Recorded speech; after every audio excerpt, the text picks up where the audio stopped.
Welcome back to Uncovered, Simone. Super excited to have you back today. Thank you so much for having me back, Steph. Excited to be back. As always, love it being on the Uncovered podcast. And our listeners absolutely love when you're on. We learned so much from you. But today's episode's a little bit different. And for me personally, and I know for yourself, is it hits a little close to our hearts. It is your pole success is not equal to your level. Yeah, we're going to be talking about a few different things today, which I'm pretty excited about. And I think it's going to hit close to home for a few of the polers out there. 100%. When we were like talking about this the other day, we were just having a chat and this came up and we were both like, holy shit, the people listening to this is just going to be like 100% resonate, because I think we all go through this experience at one point or another in our pole journeys. There's not too many people who have probably been through the pole journey in a linear fashion and came out and not had to take that break or that step back.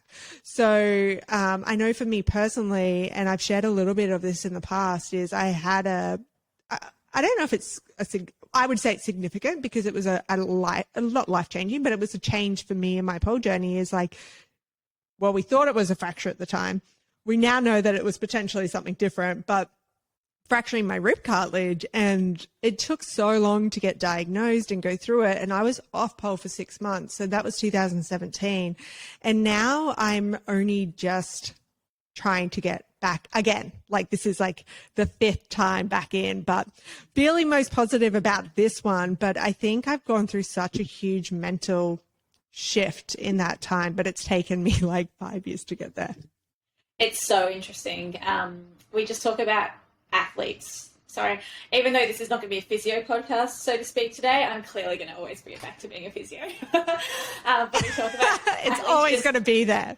It's always going to be there. They just don't have a linear journey in terms of success.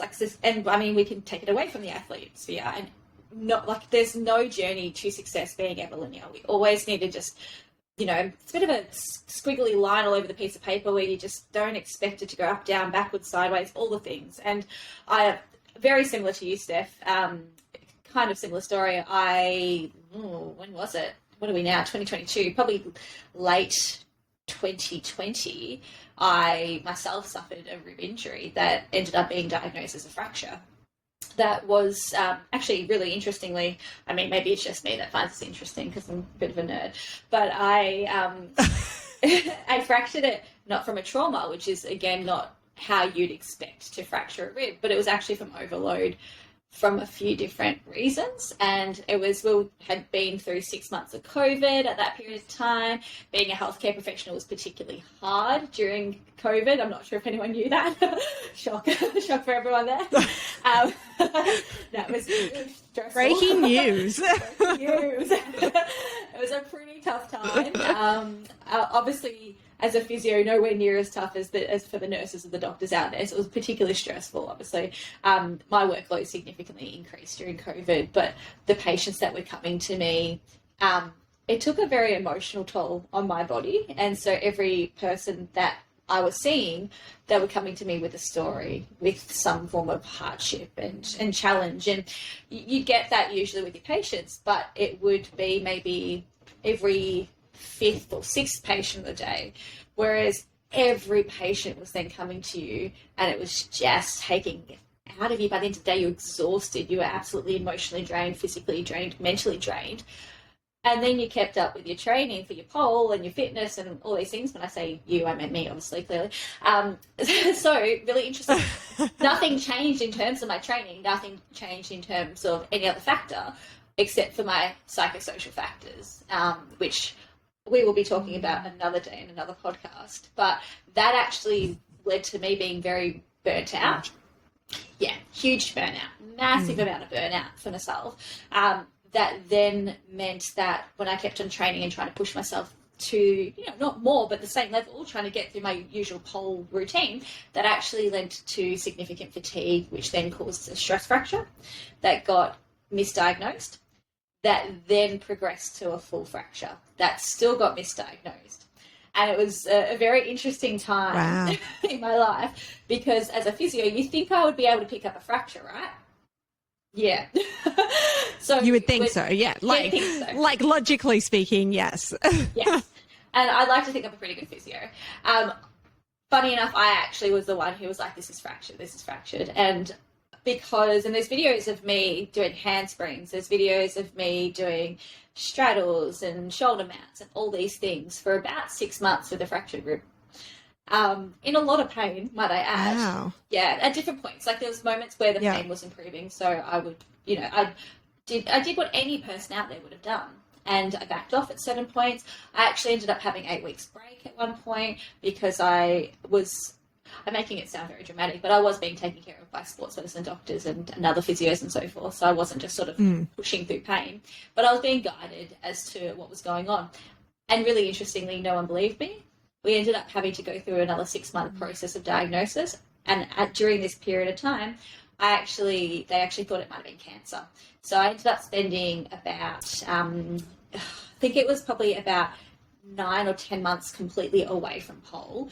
And because it was COVID, the lack of resources to get investigations to rule out cancer was actually really quite challenging. And so it was a bit of a stressful period of time. So working suddenly 80-hour weeks, just treating patients pretty much non-stop, which was emotionally quite draining. Not getting the time to take care of myself, trying to exercise, but any form of exercise was causing discomfort. Pole being my happy place, suddenly you can't go to that. Everyone starts binge eating because you start emotionally eating. All the things just came together. It was a lovely perfect storm for me. Anyway, finally, I think it was about 4 different types of imaging later. This is why we never rely on imaging people. But 4 different types of imaging, and we were actually able to rule out that it wasn't cancer. It literally took that much. It was the smallest little fracture in the rib, and basically finally ruled out that it wasn't actually cancer, and was able to do a proper plan back to pole. So that was a big journey there. You all just came with me on my own personal journey. But it was I know, it's crazy. Time. Yeah. So especially like the COVID obviously didn't help at the time because trying to get medical help at that point is really challenging. Yeah. But so that was 8 or 9 months to that point. And then how long was the plan back from that point once you were diagnosed with the fracture to like pole? Because it was in a period of so much stress and I guess this is probably the nice thing as a physio, I can recognize that there are so many, like, there's a multitude of factors going on then, as opposed to just the fracture. So not only was I experiencing fracture site pain and just referred pain, I was also experiencing a whole bunch of neurological issues because of the fact that it was so hypersensitized because of COVID period and because of stress and burnout and fatigue. So the journey back to actually getting to where I wanted to be was a lot longer, and I'm still actually not there yet.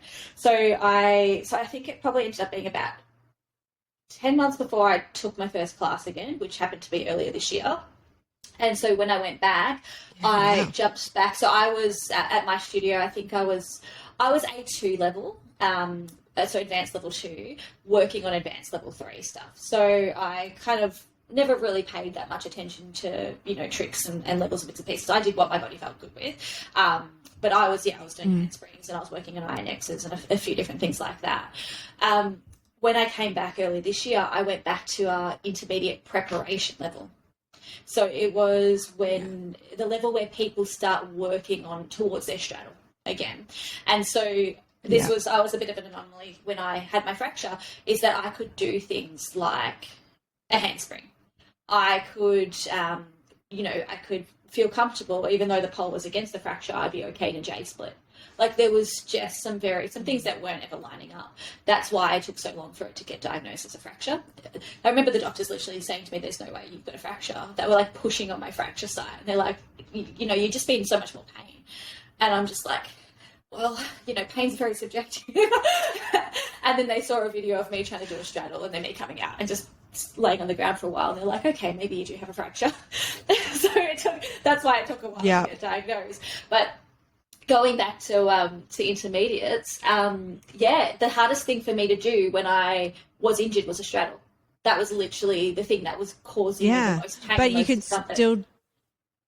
I could still do it. But you can still handspring and you can still jade split. And I find it interesting that they're like, if you were like in this much pain, like if you have a fracture, you would be in X amount of pain. And I had a very similar experience because they were like, if this is fractured rib cartilage, you would have felt it. Like, it's like, you know, rugby league guys get this and almost cry. And I'm like, I was just I was literally stretching and it felt like my ribs like overlapped. So trying to get the diagnosis was really challenging. And even then, when I went to a cardiothoracic surgeon, there was no imaging or anything. It was just, he touched it and he's like, can you feel that movement? I'm like, yeah, I can feel that movement. I can definitely feel that movement. That's what I've been feeling.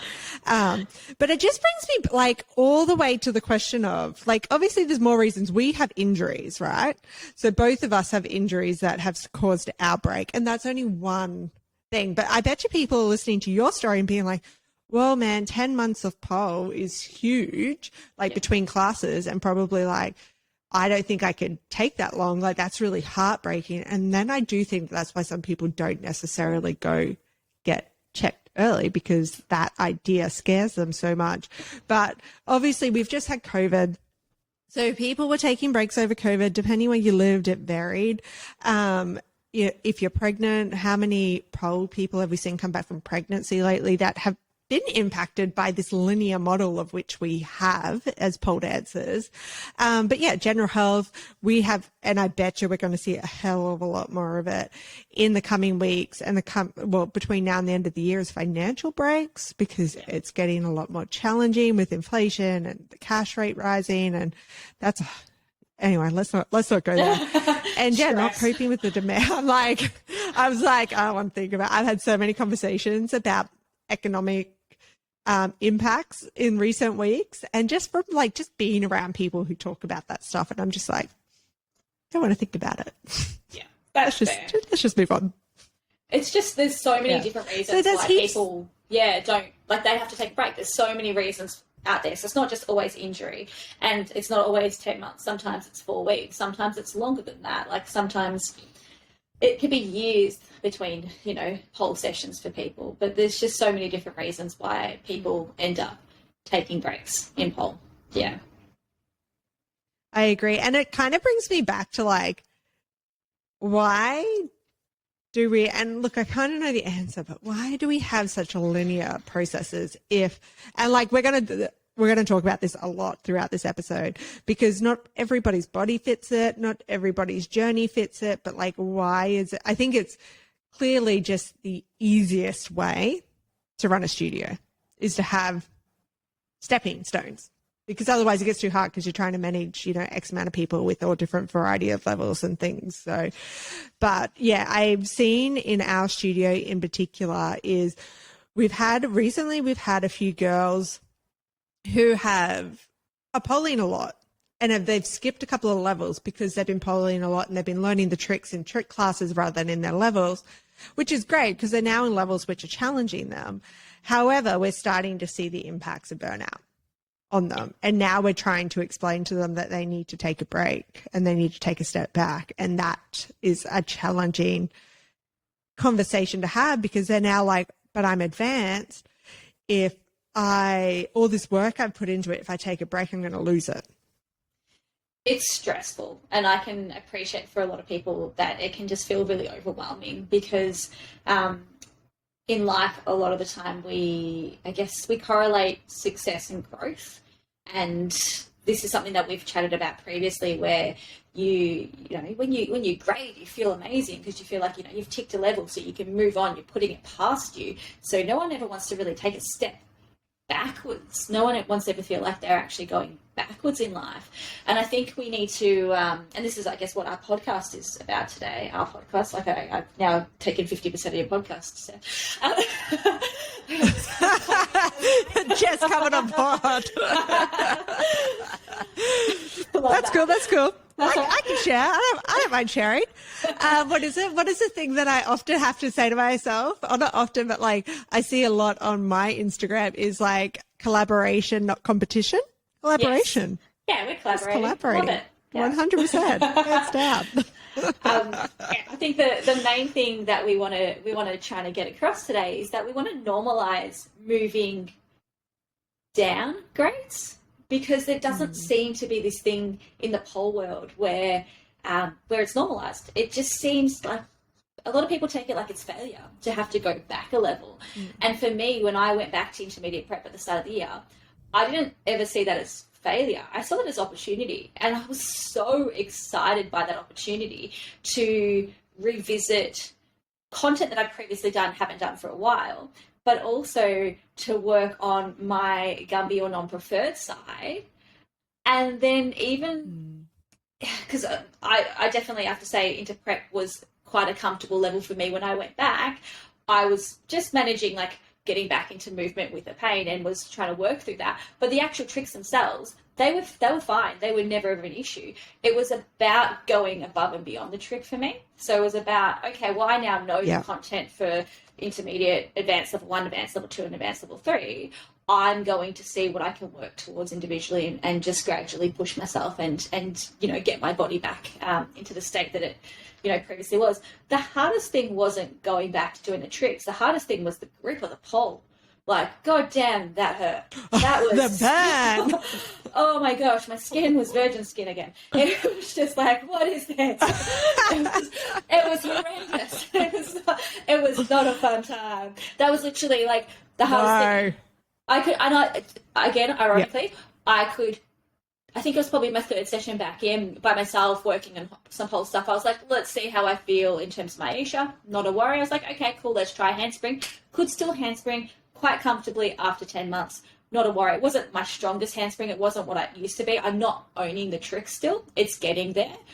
But the hardest thing was that inside leg hang. Getting back to that and then changing it to, doing an inside leg hang to an outside leg switch. Like all those leg switches, that gave me so much anxiety getting back into it. I was just like, give me a Superman. I can handle a Superman over a leg switch right now. Like that was what was terrifying me. Yeah. So fun. And I 100% resonate. So I had a consult with Simone. It was last week or the week before? It must have been last week, I think. 2 weeks. And we had the same conversation. Yeah, we had the same conversation. And she's like, why don't you just drop back down into like intermediate? And then we talked about it. And for me, like personally, I have a lot of struggle with just being the owner of the studio and being in it. I'm sometimes not seen as a student. So that's a huge barrier for me and a mental barrier that I have to work through to actually go be a student. So I went and did intermediate 1. So I guess for context, this is where people are working on their inverts, not their straddles yet, but like inverts into taking their hands off. What else is in there? So that's the same like as like my Jamila's, intermediate preparation sort of level. So very similar to where I went back at the start of the year. Yeah. Yeah. And then we had a chat on Friday. I went back into class and it was great. Like it was the best I'd felt on the pole for a while. And while I got all the tricks, for me being an instructor, it was really good because, I get additional bonuses out of it because I can listen to how the teacher breaks down the trick and I can learn from that. But it was still challenging. Like it was still like technique. I had to focus on, I'm shocking for pointing my toes. Like I am the worst at pointing them. So like that was my focus. And the other focus I was given was my facial expressions.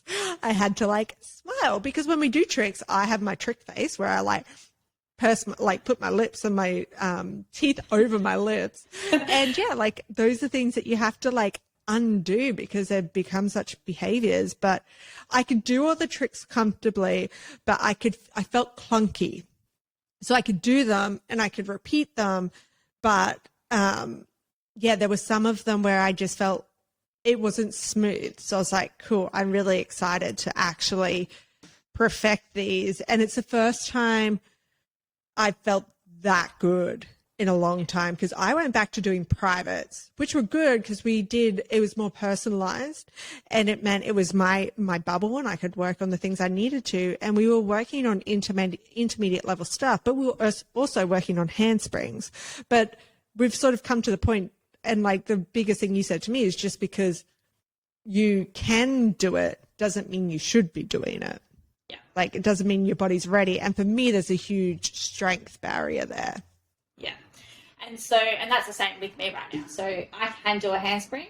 Doesn't mean I necessarily should be doing a handspring. And that's something that as a physio I can recognize quite easily because I can do it. I can do it okay, but I'm still not owning it and I don't have all the strength that I would want to comfortably do a handspring, but also to safely do it and reduce my risk of injury. So that's where we want to screen and we want to make sure that we're up to the standard. It's okay to go, yeah, cool, I can still do that. And just like, you can have like a bit of a mental win. And that was a mental win for me, to just be like, okay, I can still do some of the things that I used to be able to do, but I don't need to do them right now. Like, they're there. They'll still be there in another, couple of months when I build back my strength towards it. And if they're still there after 10 months.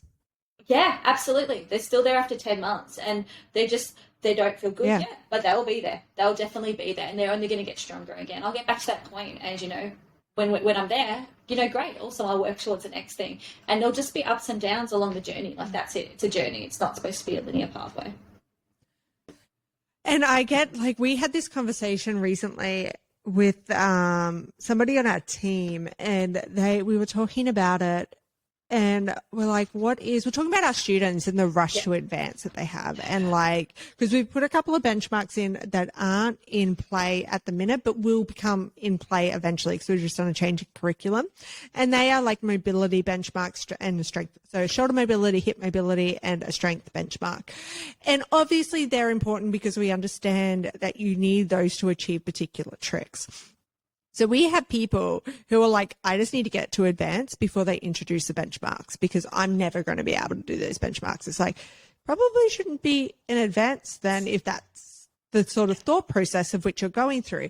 And we were having this conversation in a team meeting, and one of the girls who's intermediate and high level intermediate, she's like, it's just like when you're like, yeah, I'm a pole dancer, but I'm only an intermediate pole dancer.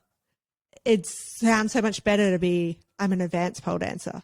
It's like, isn't it just freaking awesome that you're a pole dancer? Like, so many people can't even bring themselves to walk through those doors. And the fact that you can do that is great. And just that in its own. And there's just so much status associated. And we had this conversation when we did the instructor episode, and it was like the status associated with being an instructor.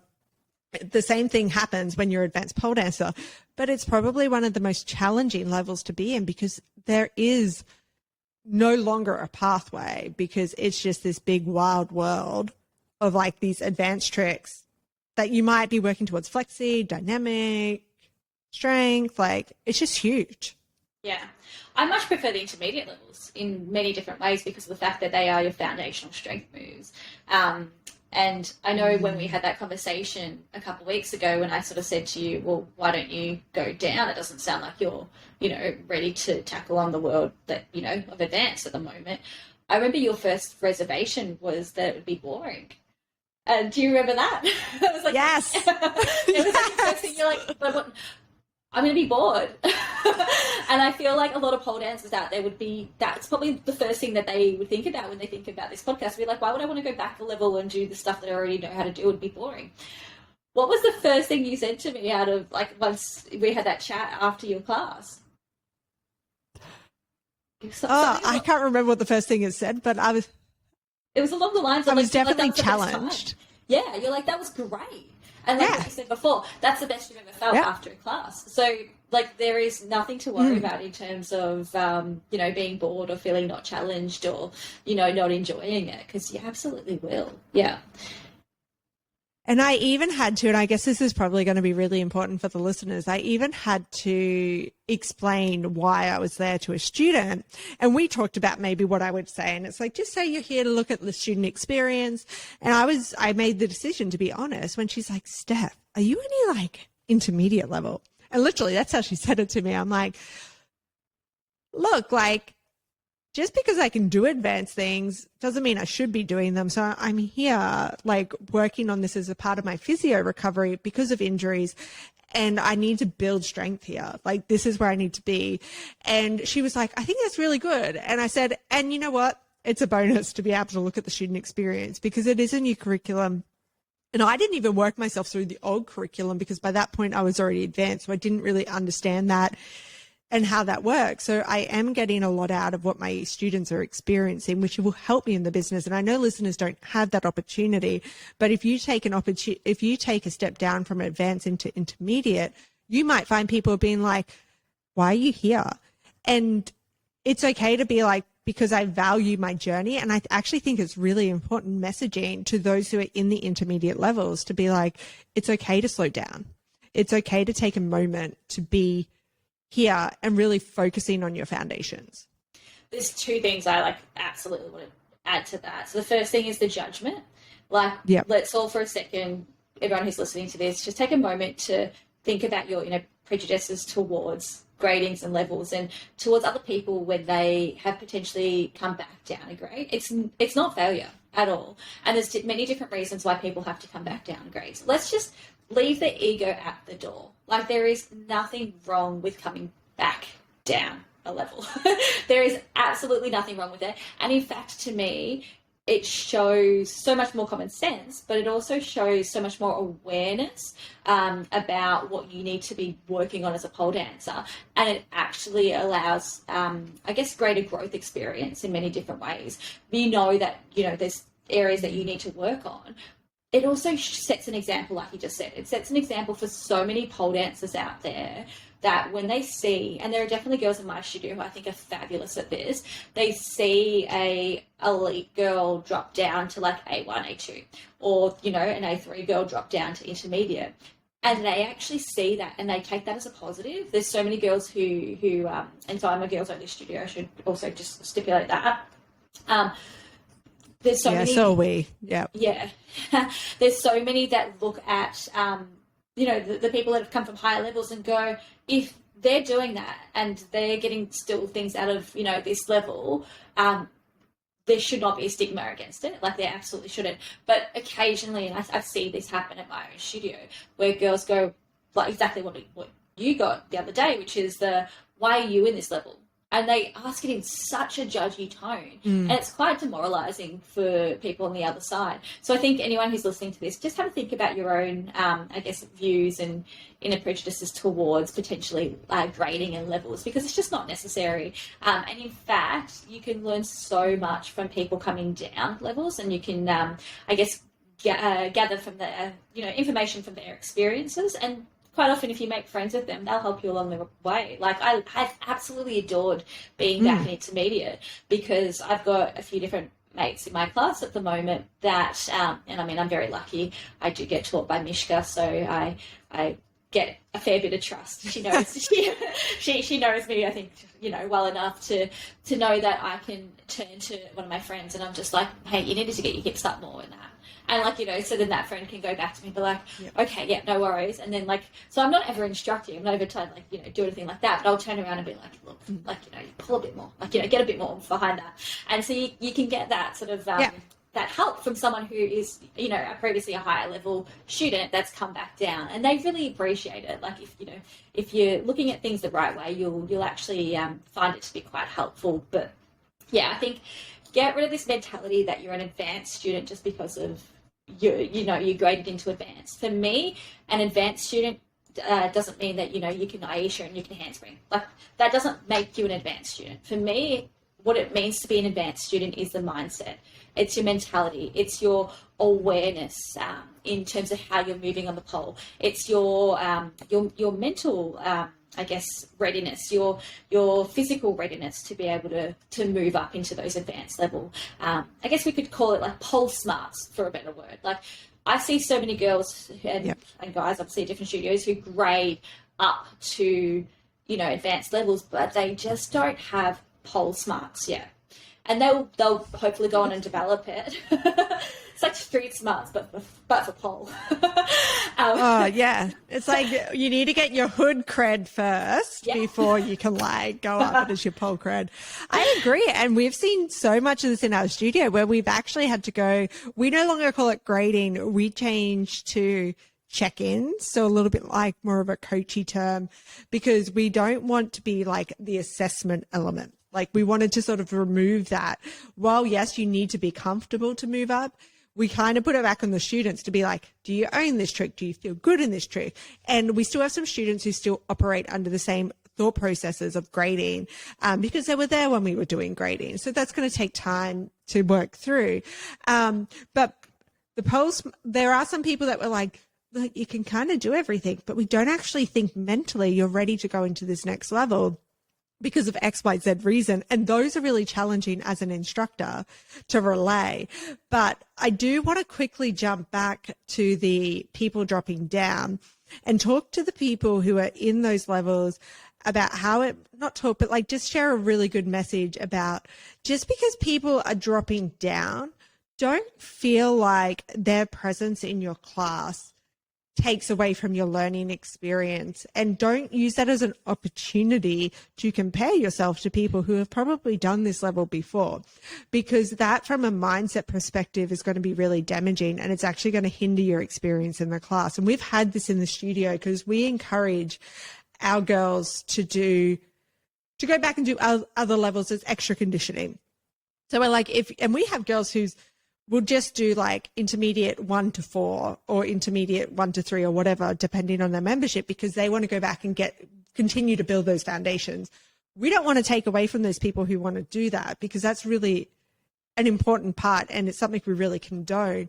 However, there are people who feel uncomfortable by their presence in their class because it's daunting, I guess, to be able to see. So I think it's really important to share that these are really good role models, I guess, in the space. I don't know. I'm not really sure the word I'm looking 100%. for. I'm with you there, because I was once that student that I think I was in beginners or, years ago. And I remember like looking to my right and there's this girl who was just incredible. And I was just like, why can't I get like a fireman spin or like a chair spin or, all the basics. And I remember like really, really struggling with it. And this girl was just stunning and graceful. And I was just like, what is she doing here? I later found out she was doing her instructor training. So it took me a lot to figure that out, but that doesn't matter. But at the time, I just kept on comparing myself to this person, and I think I'd been in beginners for like 8 weeks at that point. I was a baby, and I was I remember just feeling so like, why can't I pick it up as quick as this person? It was just so silly. It was just absolutely ridiculous. But bring it to present day, I'd like to think, again, I definitely, when I'm in class, I take advantage of every moment I have where I can actually do a trick on the pole, or I really like to, let's say, finesse. I'm not trying to be like a show pony, but I will try to do my, things to its maximum potential. But other people could totally see that in class and get intimidated. Like, if I'm doing straddles, they are straight leg straddles when I'm training. Like, unless I'm exhausted, then they'll go back to my bent knee. If Mish is saying to me, okay, well, saying to class, we're going to do this combo, this, I'll be like, cool, I'm going to just straight away, again, my physio brain goes, I'm going to 100% do that aerial, I'm going to add in this, I'm going to do this, and I'm going to make sure I'm focusing on my technique for these 2 key points. I'm thinking about that, which I know comes across to other students when they're watching me. Like, I've heard it before. It's really quite endearing. It's quite lovely. But I've heard someone be like, wow, that's amazing. And I'm just like, yeah, that's lovely that you're thinking that. But, wow, you're amazing. Like, what you're doing is absolutely incredible. Like, look at yourself. Don't compare yourself to me. I've been doing this for so many more years than you have. And, I've done a whole bunch of different other tricks than what you have. I completely different training experience. Like, please don't compare yourself. But if you look at me from a, and I would not be the first person to be like, I'm a role model in class, because I'd like to think from a physio point of view, I'm a mostly a role model, but like, I'm not a pole dancing role model. Do not base like what you want to become as a pole dancer off me. I'm not that person. But if you're in intermediate class and you're like, that's awesome, that's great, like, definitely push yourself from that point of view, but please don't let that take away at all from what you're doing, because I think that everyone who pole dances is incredible, and you're on your own journey. 100%. And I think like what that for me comes back to is that pole smarts, right? Like, you have been through a journey which you've been able to, and you've got a physio background. So you look at it completely different to somebody who doesn't have a physio background. Yeah. But those pole smarts are coming into play there, because you're like, what do I need for my journey? And what the people who are just doing that intermediate journey for just now need is to focus on those tricks and take the extra time. Whereas when one of us step into intermediate, it's like, cool, I've now moved on from nailing the trick and I'm working on strong exits and entries and exits, or I'm working on straight legs or pointed toes or facial expressions. Like, I'm working on a different part in my journey in comparison to you. And everybody is, because we've all got different experiences. And that's one of the best things about pole is you don't need to be an athlete to be doing it. Yeah. I'm trying to, for the best way to explain it is I'm trying to level up that trick so it looks even better than the baseline. Like, and I will take that from, you know, the moment I step into the pole room with the warm-up, like I will really try to commit to the warm-up and think about the aesthetics of how I do, like, you know, like little different things. Like in a calf stretch, I'll try and make sure I'm on demi-point as opposed to foot, like the front foot as opposed to the back foot. Like I'll try to just enter the dancer body, so to speak, from like the moment I step into the room to try and actually really work on my finesse and technique. Like I try to focus on the smaller things now as opposed to, you know, 4 or 5 years ago, whenever I was in intermediate last, I would have been like, okay, let's just get through the mega combo. Like, you know, that would have been me back then, just being like, come on, you got to get your second aerial straddle to pass this level. Like, let's do it. Like, that's what it would have been. Whereas now, like, when I'm doing my second aerial straddle, my mega combo, I'm all about thinking, can I pull my hips up to the pole and beyond? Like, can I think about keeping this really super straight line? Like, am I pointing my toes? Oh, god damn, I micro bended my knee at one point. Like, I'll be thinking about, like, all these little things, whereas when someone's, you know, like you said, they don't necessarily have that whole pole smarts component yet. They'll just be like, let's just survive and not try to fall off the pole. And I remember, like, you know, doing that. And God, like, if you put me in a you know, 2 level at the moment, that would be me again. 100%. My brain would be in survival mode. But at this point, I now have a chance to work on all of the fun things that I can finesse and then hopefully bring up to A2 and A3 once I'm back at that point. So there's so many benefits. So I just keep on like circling and ranting. But there's so many benefits to coming back down to then build back up again. You know, our conversations. We never have a linear conversation, do we? No, we're not like a pole dancing curriculum. We're not linear at all. But like what I'm hearing there too is like, shit. I don't know. I'm like, I just lost it. Sorry. It's gone. Oh, I think it's, sorry, no, I've got it. It's really important for the people who are listening. It's like when I was in that state, I was a pole dancer and I was in the time where we didn't do things on both sides. Like I started in that time where it wasn't important to do that. Yeah. Or it wasn't focused on is probably a better terminology. But I was the pole dancer who was like, how do I get to like here now? Like I want to be advanced now. So I've had these experiences and I have been that person and I've just grown a lot in my journey. Yeah, that was me too. I was like, I want my front splits now. Well, I wanted them yesterday. Like I was 100% that person being like, why can't I progress quicker? And like I would do everything that I could to try and progress quicker. And it wasn't working. And then I realized you can't. You have to take things at your own pace and you have to work on everything away from the pole to actually then get yourself better, you know, on the pole. But you're spot on. Yeah. And I think, it comes back to this whole mentality about success and about, you know, being in a higher grade doesn't mean success. It's about feeling comfortable moving between grades. Like the other thing is I know I'll definitely, so I've been now an intermediate for I think 2 terms. I'll be probably grading back to A1 at the end of this term, which is in the next week or so. Pray for me, everyone. That we'll see how it Fingers goes. Crossed. Fingers crossed. No, I'm ready for it. My body's definitely ready for it. Like it knows it's ready for A1 now. But I'm going to also be staying in intermediate still. So I've really enjoyed the intermediate experience to the point that I will continue with it, work on that A1 on tricks that I haven't done for a while, but I don't want to lose the stamina, endurance, and again, technique and finesse that I've built up in intermediate. So I want to be able to keep that going. So I find that a lot of people do what I'm about to do, which is where they move up a level, but they also still stay at that same previous level to try and build on the foundations. Because I don't know if you've noticed this, but when you move up a level, a lot of the time you lose that stamina, that fitness that you've built up to get to the point to grade or to check into grade, so that when you start working on new tricks, it just becomes quite overwhelming for the body. The body doesn't really know what to do. So in the meantime, you've lost some endurance. I just went in a bit of a circle there with my words. I think too, like, no, but what we found, and when we changed our curriculum, we built something in for this, was like you do these tricks in, let's say, intermediate 1. And most of our tricks, the way we've redone the curriculum is you build on them each level. So there's always a pathway. Generally speaking, there's always a pathway. And if there's not, they're what we call accessory tricks rather than core tricks. However, you go to this next level and you might not even touch on a trick from before. And then you're like, oh shit, I haven't done that since then. And you lose that skill. So we've built it in that when you do choreo, there's at least 2 tricks. Because we don't do combos, we do individual tricks, but we also have a choreo element in all of our classes.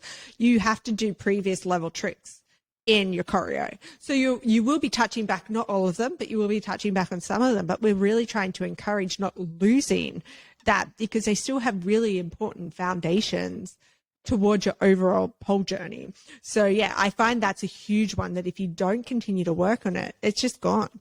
Yeah.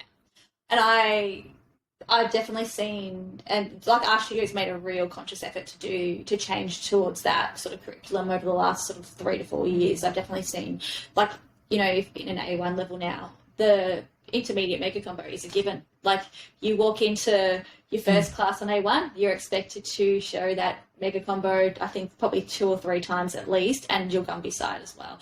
So there's definitely been a change in my particular pole studio, but I think it'd be good to see other pole studios do that as well, so that it's not, like you said, there's the foundational tricks that you see all the way through the curriculum and the accessory tricks per the levels as well, scattered throughout, but you want to make sure that those foundational tricks are definitely scattered through. And even going back and even going back and doing them as conditioning, like if it's 3 levels before or whatever as your conditioning for your trick, it's like, can you guys still actually chair spin? Because we're going to work on our ragdolls, and that is a step to it. But I think that's also, and I was speaking to Lisa D about this, is like understanding the journey to a top trick. So understanding the journey to a deadlift. We've done this on our YouTube series, and it's like, these are all the tricks you need to do to be able to hit a deadlift, but also these are the tricks you can do to help work towards your deadlift, even if you can do one and you want to strengthen. So I think we're just slowly building that knowledge. Like, it exists in the pole world, definitely, but it's not necessarily posted everywhere that, you know, general people who maybe just attend one class in their studio a week is seeing. We're working on it. We're getting it there, but you're spot on. We're getting there. It's just about building up the knowledge bank over time. But that's my favourite part of the class, is literally the conditioning part from, you know, previous levels where you can take parts and work towards other tricks. That's 100% my favourite. And I think there's probably one other thing I want to touch on there is I've seen someone in our studio recently try to do an A2 or an A3 class and really struggle with it, because our class is more combo based as opposed to singular tricks, and they have tried to do a combo, they can't do it. So they could do every trick in that particular level, but they can do them as individual tricks as opposed to doing full combos. And they were refusing at the time to go down a level because of the fact that they didn't want to go backwards in their pole journey. I think get rid of that sort of mentality. Work on building your endurance. Like, as you can see from what we're chatting about today, it's so much fun to actually go back and touch on your foundations, and it's not boring at all. It's not, leave your ego at the door. It's certainly something that we don't need to feel demoralized about, for a better word. It's something that we can build on. Yeah. So I think we kind of had. And I found Oh, you go. We did. I just want to touch on one point before we get there. Yeah. I found, so recently I'm rebuilding my website, and I really wanted to get back in touch with why people started pole. So I just threw out, we have a private Facebook group, and I'm like, why did you guys start pole? Because this is going to help me obviously build my page to new people. And everybody shared their reasons. And I feel like that gets lost once we get in this, I'm going to call it a system of a grading thing, is it gets lost on why we started. And so many people actually commented to me about how great just that thread was, because there's themes, but everyone starts for different reasons. And it just shows the diversity in our studio. However, I love a good why. So like going back to your why, like why did you even start pole dancing to begin with? What was it? And your whys are going to change now because you're here for a different reason. But did you just start to feel more confident? And if that is the case and you did start to feel more confident and you are now like beating yourself up because you're not advanced, like does that fit with your why? Why are you there at that point? So I think that's, but if you're listening, I think it's probably a really good moment just to be like, why did I start? And if it's fitness, like, has your fitness improved? Yes. Do you need to be advanced for your fitness to improve? No. You've seen that in the first 8 weeks when you started. What was your reason why you started pole dancing? It's really interesting because I'm 10 years in now. So no. I'm 10 years in, so in hindsight, I can see the real reason. However, going back, I've really been thinking about this a lot lately because I've been talking to a lot of people about it. I think I loved, this is 2012, so I loved the underground element of it. I loved the sexy element of it. But I think if looking back, I was lacking huge amounts of confidence, huge amounts, and I was not happy in my life. However, at the time, I didn't realize that. I was like 21, 22 years old. So very, like emotional intelligence was nowhere near what it is now, or just awareness of my own mental capacity was not there. So looking back on it, huge confidence. But I think if I'm really, really honest, I just love the sexy side of it. And I just wanted to feel that. Yeah. And that's very similar to the reasons why I started as well. It was I think I was not clinically depressed at the time, but I definitely had signs of depression that I didn't recognize. And this would have been sort of similar time frame, early 20s. And I really wasn't happy in my relationship at the time, but I also just was really struggling with a few different things in life at the time. And I think I couldn't get out of bed one day. I was just like not going to budge. And I was on YouTube scrolling through just random videos. And then I think Nicole the Pole mindlessly. Yeah, mindlessly just flicking through, and Nicole the Pole pops up. And it was her audition tape for Rihanna's Pour It Up, which, if you haven't watched it, go watch it because it's a really fun video. And she's I'll find it and link it. Yeah, find it and link it. Nicole's amazing, and she was doing I don't know the trick name, but she was basically doing a chair sit, but upside down, so an inverted chair sit on the roof. There's definitely a name for it, but basically hands off, feet on the roof, and then arm on the pole, and like armpit grip on the pole, hands off. And I was just like, that's so damn cool. Like, this chick's amazing. I just remember like looking at this and just going, what the hell is this wizardry? And I just was like, I want to do that. And hands down, I was like, that was the moment. Because I'd seen pole dancing videos before, but I was just like, the fact that it just blew me away, the component of the strength, the fitness, and the sexiness at the same time. I don't think I had a previous stigma associated in terms of pole dancing or awareness of pole dancing, other than I knew that there's lots of, pole dancers at strip clubs. I didn't really think much about it or know much about the pole dance industry. I'd heard of pole fitness at the time, hadn't really thought about it. Saw this video, it changed every sort of understanding that I ever had about pole dancing. Just flipped it right on its head, and I was like, I'm doing that. Signed up within like a week and took my first class because I was just like, this is amazing. And I think we need to come back to that as to what we, like you said, as pole dancers, we need to think about why we actually started it at the time. And it may be a different why now. It could be so different. But for me, that's something that constantly grounds me. Did a private the other day with Andrea James Louie, and I said to her, and I said this in confidence, but I'm going to say it out loud. I sort of said, I'm just going to put it public. I'm just going to put it public now. I said, sometimes I like dance classes better than I like tricks classes. And that's quite interesting. And we had a bit of a chat about it. But it's true. And it comes down to the fact that it's the freedom of expression a lot more as opposed to the rigid structure of tricks. And so that for me is my why. And I will always, even, during periods of time where I was injured, I would still try to just move and, try to express myself and just be who I am.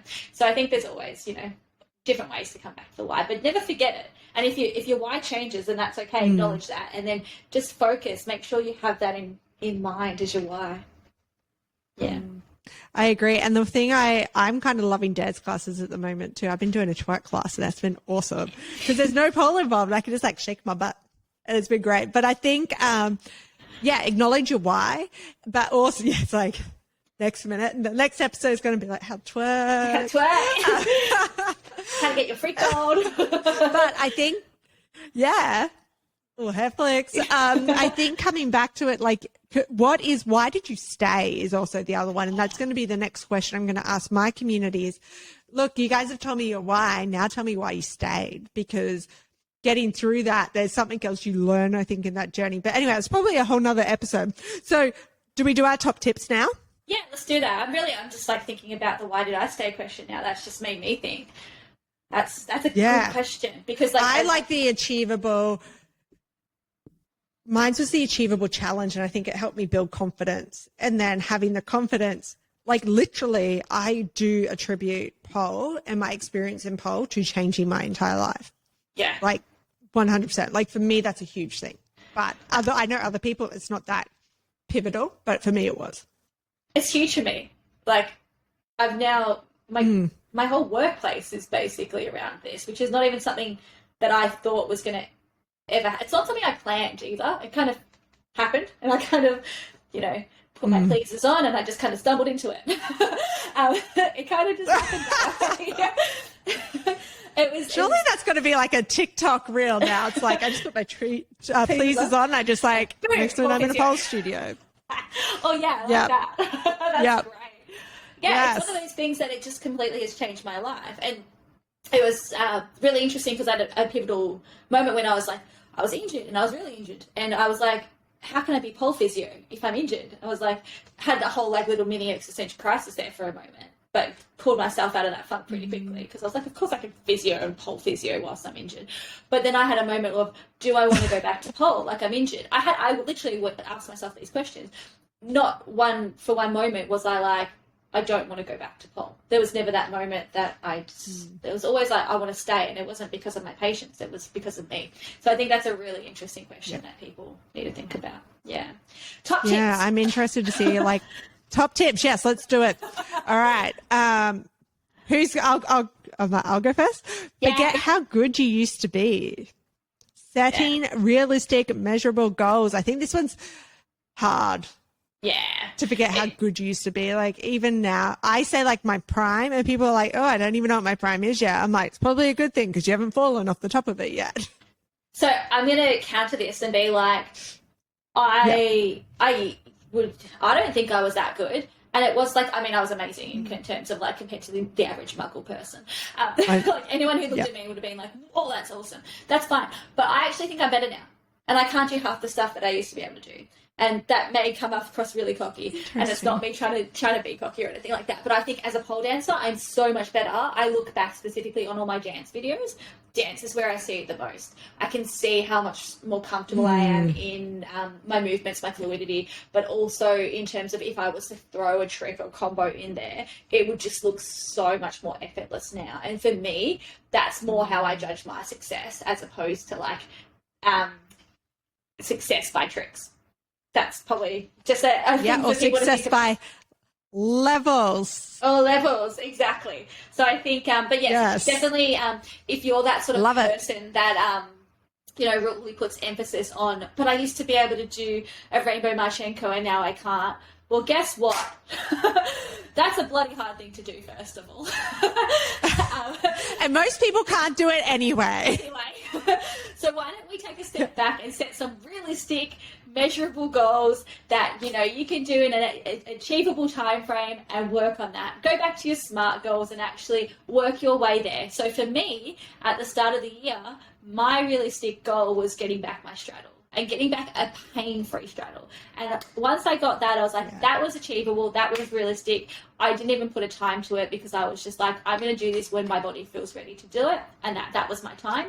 And then ever since then, I've been like, okay, I'm gradually working towards different goals. So do that and forget about the big end goal, that can be there for you in the long term, but just work on those little mini stepping stones, because that in itself is success.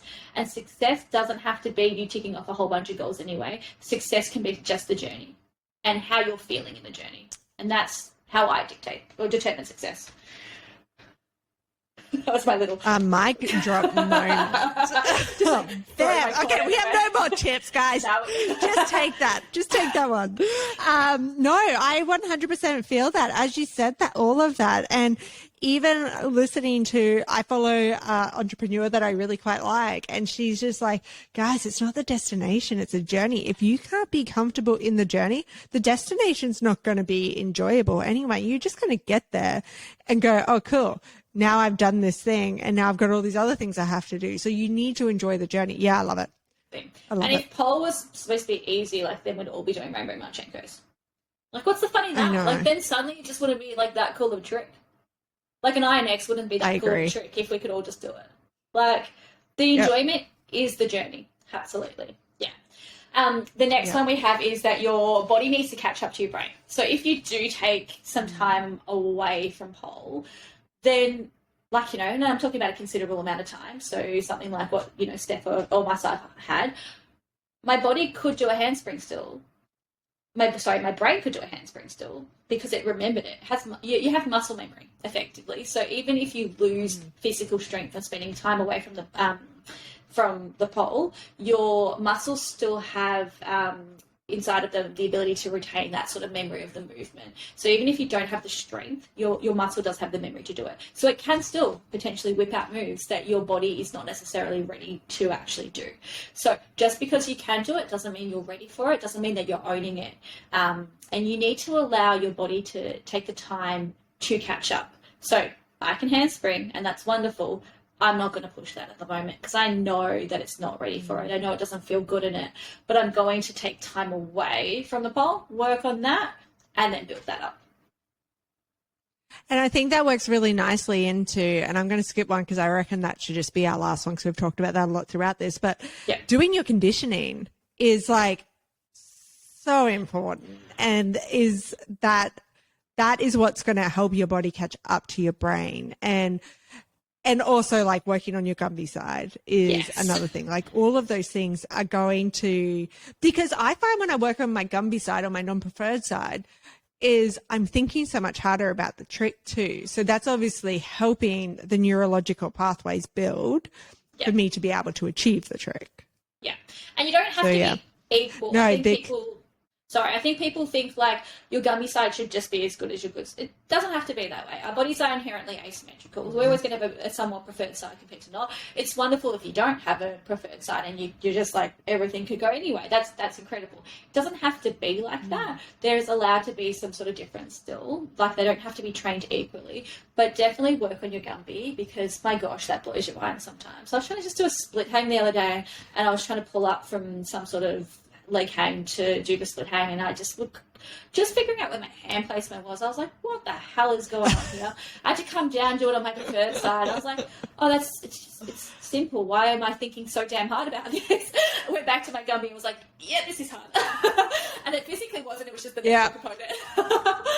Oh, funny. Yeah, and I find that too when I'm teaching it. I'm like, hold on, I'm just going to go back over here for a second and just like run through this. Oh, yep, that's what it is, and that's what the points are, because it's so natural on your preferred side, and on your Gumby side it just takes a lot more mental power. So but when working on your good side, and I like this is one you popped in, like when working on your good side, now every aspect, and think about going that extra 10%. I like that because we do, like, pole is not a tick and flick sport, and it very much is, though, like, because that's what people are doing. Like, they're the actions that are happening. But those things all contribute to the end goal anyway. And you need all those because combos start becoming more of a thing, or like, you know, transitions into tricks. You need a fonji is generally your offside, like shotgun, and then your offside shoulder mount or whatever, vice versa. So if you want to be doing fonjis, you need to have them strong on both sides. Absolutely. And like, next time you go to do a climb, like, don't just climb. Like, make that the most gorgeous climb you've ever climbed. Like, you know, think about how you can finesse your body to actually, obviously, get up the pole. That's the end game. But you know, how can you make that look so spectacular that it gives that X factor across? Like, think about training every class. I mean, not everyone's going to obviously want to compete, but imagine if like you were doing that in front of, you know, judges. Think about how you'd want that to be portrayed. You're not just going to climb. Like, use every moment you can to actually build your confidence in the move, and it will come back to that whole, do you own that trick? I see elite students still that do not own a climb. And I mean, obviously there's people who just climb up the pole and they just go into the tricks and stuff. But if I ask them, can you show me your prettiest climb? They still don't own a climb. Like, can you own every aspect of that trick? Yeah, and that's something you do see, especially in competitions, no matter what level, is that flexing of the back foot in a climb. And it's just because that's habit. Like, that is a habit you've created. So you need to make what you want as stock standard, the habit. So you need to do it to make it the habit. Exactly. Brass monkey, that's the classic, the flex foot there. And I see that in elite level where I'm just like, at that point, you should be able to take away that flex foot and point it, unless aesthetically that's what you're trying to go for in your particular, you know, routine and performance. But can you own this? Do you have the strength to perform it? Yeah. The laybacks are the other one. Oh, yes. I'm a shocker. The flex fit and laybacks, yeah. Anyway. That's what I'm working, but that's something I'm currently working on. I'm comfortable with layback. I think I just flew myself back the other day, and I think I scared my instructor for a moment, and she's like, "Oh no, it's just a moment, it's okay." But it was like that. I looked back on the video, I was like, "Oh, I did it again." Like, I really want to work on just nailing that last bit of that layback, and it's a conscious thing that I need to work on that. But yes, spot on. Layback's a shocker for that one. Second last one is to allow yourself to have fun. Like, we think about pole too much sometimes as a checklist journey. Don't allow yourself to get caught up in all the emotions of it all. Shouldn't feel like there's a constant need to grade, like, or level up. Like, pull yourself back from that. If you find yourself getting sucked into it, just have a moment and think about who's putting this timeline on you. Like, if I don't grade into A1 this week, it doesn't bother me. That's not an issue. I'll keep working on it, and that's not necessarily something that I define my success by. So why are you defining your success by the grades that you're in? Have a think about that for a moment. Let that sit and resonate with you, and try not to get so caught up in the status component of different grades. You can see Steph really and I must admit, when I asked my I can see you sitting. When I asked my community about that, I'm like, oh, just don't lose this. I didn't want to lose a thought. But when I asked my community about why they started, none of them were like, because I wanted to do cool tricks. It was all fun fitness, confidence. Like, so if it's fun fitness, why did you take the fun out of it by like pushing yourself to do this? And the other thing we say is we want you here for a long time, not a short time, because if you smash through it, you're going to be here for a short time, because it's so much mindset, because you injure yourself because you've gone too hard, and then you've got to take the break back, but then you don't want to go back, and it just becomes a mind fuckery, and then you don't want to do it. I like that. Why'd you take the fun out of fun fitness? Mic drop. Yeah. Boom. Explosion. Taking down all these like mic bomb. Like, yeah, this one's just going to be like, I need to, when I edit these reels, I need to put like bombs in them or something, like some effect. Boom, boom, boom, boom. And do you want to do the last one? Yeah, absolutely. Yeah, leave the ego at the door. Leave your ego at the door. Just like you can be proud of what you've accomplished. Absolutely. You can be proud of what you're about to accomplish. You can be proud of what you've previously accomplished, but leave that ego at the door. Stop judging yourself. Stop judging other people. Pole is supposed to be a non-judgmental space, but it is something that we want to use this space to help work on our own personal growth. And that can take many different forms. Personal growth can be mental, physical, emotional, spiritual. Everyone's going on their own individual journey. You do not need to compare yourself to anyone else, and you certainly don't need to compare yourself to yourself, whether that's your past self or your current self. I think it's just about doing what you feel is comfortable and good at the time, and take the judgment factor out of it all. We definitely, obviously in pole, Steph and I would agree with this. There needs to be some form of structure, otherwise the pole world would just go to poop. But It's not the be all and end all. If your body doesn't feel good in one specific trick, that's okay. Like, our bodies are not designed to feel great in every trick. And so leave your ego at the door if you can't particularly nail that one, or if you can, if you can nail tricks that are 3 levels above you, so you feel like you should belong in that class, just take that out of that situation. Go in, have fun fitness. It's supposed to be a good time, an enjoyable time, and go back to those why questions. Why did you start pole? And 100%. Why do you continue to do pole? Why haven't you stopped pole? Yeah. I love it. And I think, like, yeah, it's such I find it as such a, like, great place to be, that we don't want to not ruin it for, like, and I say ruin it to ourselves. Like, these are, so many of my girls refer to my studio. Yeah, it's their safe space. It's their second home. So let's make it that good space. Thank you so much for joining me today, Simone. Thank you so much. This is such a good episode. I know, I'm so passionate about this. And, like I said at the start, doesn't come across very physio specific, but and you would attest to the fact that in our last session together, this is what we had to talk about. I end up speaking to a lot of my patients about this sort of stuff, and a lot of it is the psychology of what actually happens in the studio, and the psychology of within yourself. What you're the person that's holding yourself back from achieving what you're trying to achieve, and it's such a big part of what I do every day as a physio.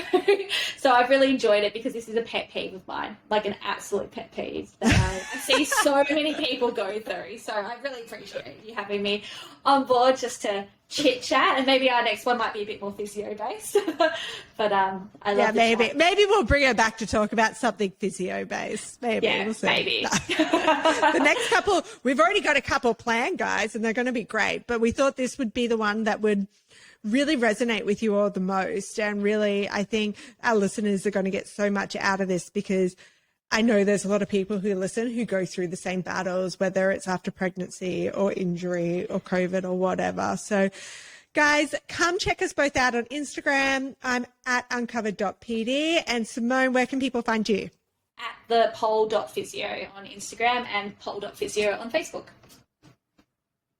Yay. Yeah, come chat with us online. This week we'll be chatting all things this stuff. So feel free to slide into either of our DMs if you want to have a conversation about it. Until next time, we'll see you all soon. See you all soon.